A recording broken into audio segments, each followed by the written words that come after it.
So here as we look at section 3.5, we're going to look at writing and graphing equations of lines. Again, an idea that you should already be strongly familiar with. So just recall, slope-intercept form of an equation is y equals mx plus b, where m is the slope and b is the y-intercept.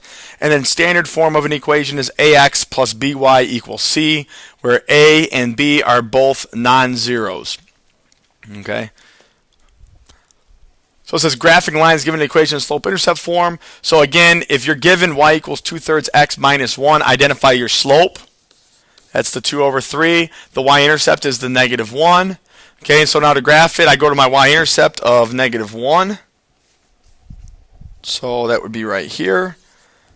Y-intercept is, oh, I'm sorry, wrong spot. So here are my axes. It's kind of hard to see, but here are my axes. All right, and so my y-intercept is -1. My slope is positive 2/3. That means go up 2, right 1, 2, 3, plot it, up 2, right 1, 2, 3, plot it. And so my line is going to look something like that. Okay, for part B, okay, or the second one, again, -3 is your slope. So positive 5 is your y-intercept, so you go up 5, so we're right here. Okay, and from there I'm going to use my slope of -3. That means go down 3, right 1, down 3, right 1. And so that's what my graph would look like here. Again, it doesn't have to be exact, it's a sketch. It says graphing lines using standard form. Again, use intercepts if you have standard form. Okay, you can rewrite it into y equals mx plus b or just graph using intercepts. Again, to find the x-intercept, y is 0. To find the y-intercept, x equals 0. Okay, and so graphing using intercepts. So if I want to graph this guy, I'm going to find my x-intercept, and I'm going to find my y-intercept separately. Okay, so again, for x-intercept, you plug in 0 for y, so 3x plus 4 times 0 equals 12. That guy goes away, so 3x equals 12. Divide both sides by 3. X equals 4 is your x-intercept. So 1, 2, 3, 4. It's this point right here. And then to find your y-intercept, you plug in 0 for x. So 3 times 0 plus 4y equals 12. 4y equals 12. Divide both sides by 4. The y-intercept here is positive 3. So you start at the origin, go up 1, 2, 3. Plot that point, and so the graph of this line using intercepts looks something like that. Okay, I think that gives you a pretty good idea. So part B there, I'm going to let you guys go ahead and tackle that one on your own. Should be pretty straightforward. Okay, if you have any issues, just have them ready to go in class.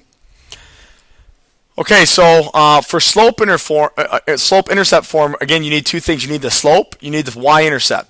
So it says find the equation of the line if the slope is -5/3 and the y-intercept is -8.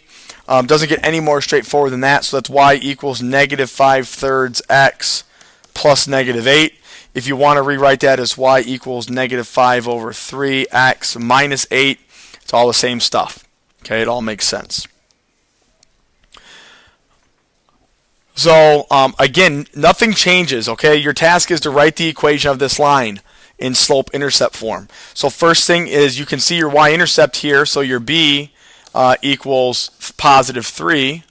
Okay, and so now your slope, I'm just going to count here, so I'm going to go from this point to this point. I got to go up 1, 2, 3, 4. So up 4, that's positive. Left 1, 2, so that's a negative. So the slope is 4 over -2, which is -2.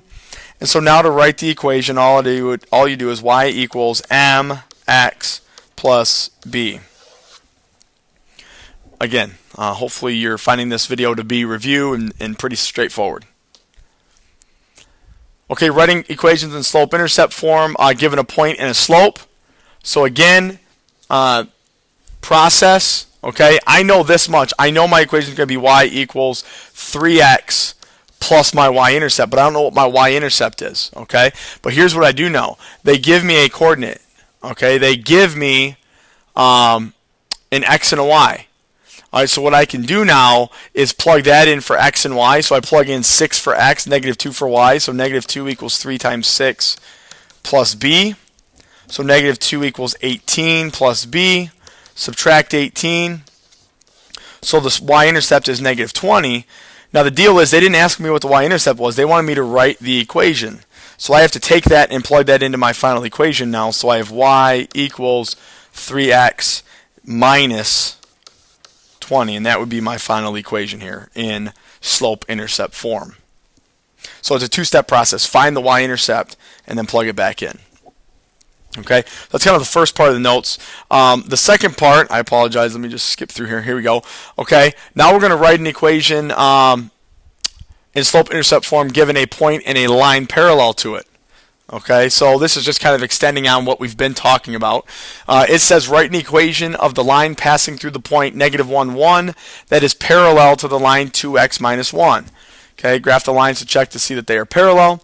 So here's the key thing here. They tell you it's parallel to this line. Well, the slope here is 2, so that tells you the slope of your line. The slope of your line is 2.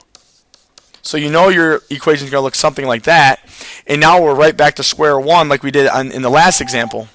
They give you this point, so that's an x and a y, and so you'll use those to find your y-intercept. Okay, so you get 1 equals 2 times -1 plus b. 1 equals -2 plus b. Add your 2 to both sides. So your y-intercept is 3. So y-intercept is 3.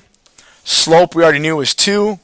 And so now we can finally write this guy. The equation of my line is y equals 2x plus 3. Okay, and that would be the equation in slope-intercept form. Okay, so now it's the same idea except now it's perpendicular. So they don't tell you the slope, but they tell you the slope of this line is -2, which means the slope of your line, the perpendicular line, is positive 1 over 2.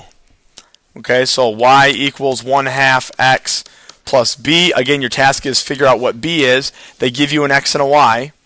So as I start this problem, I'm going to have 3 equals 1/2 times 2 plus b. So it's 3 equals half of 2 is 1 plus b. Subtract your 1 from both sides. That tells you that b is positive 2. And so the equation is y equals 1/2 x plus 2. All right, so again, just using this idea of slope and y-intercept to write an equation. Okay, example 7, a story problem here. It says you can buy a magazine at a store for $3. You can subscribe yearly to the magazine for a flat fee of $18. After how many magazines is the subscription a better buy? Okay, and so we're looking at this. It says buy a magazine at a store for $3. So the equation here is y equals 3x. So your y-intercept here is 0. Your slope is up 3 over 1. Well, notice the scale here is by 3s, so up 3 over 1, up 3 over 1. So your line is going to look something like this. All right. And so you'll notice when the number of magazines hits $18, okay, here's $18 right here. And so this point right here represents when the flat fee, okay, the yearly subscription and buying the magazines individually meet. Okay, and so you'll notice as soon as you get bigger than 7 magazines, more than 7, okay, the yearly subscription's a better deal. Okay, so after 7, whoops. Well, really, we'll say after 6, because at 6 it's a fair deal, it's even. After 6, it's a better deal. Okay. So again, that's just knowing how to graph and then interpreting the graph in the situation. Okay, it says the equation y equals 650x plus 425 models the total cost of joining a health club for x years. What are the meaning of the slope and the y-intercept of the line? Okay, so understand what this is saying. 650 times x. What that tells me, and x is the number of years, what that tells me is the slope is the $650 per year. Okay, that's what the 650 represents. It's $650 each year. Okay, and then the y-intercept, the 425, is a flat rate. The $425 at the end there represents the enrollment fee, okay, or the initial fee there to sign up. All right, so $425 enrollment fee plus $650 per year, and that will show you how much the total cost is. All right, and that's kind of what they mean. So again, this lesson should be review for you. Hopefully you're pretty confident with this material. As always, any questions you have them prepared and ready to go in class.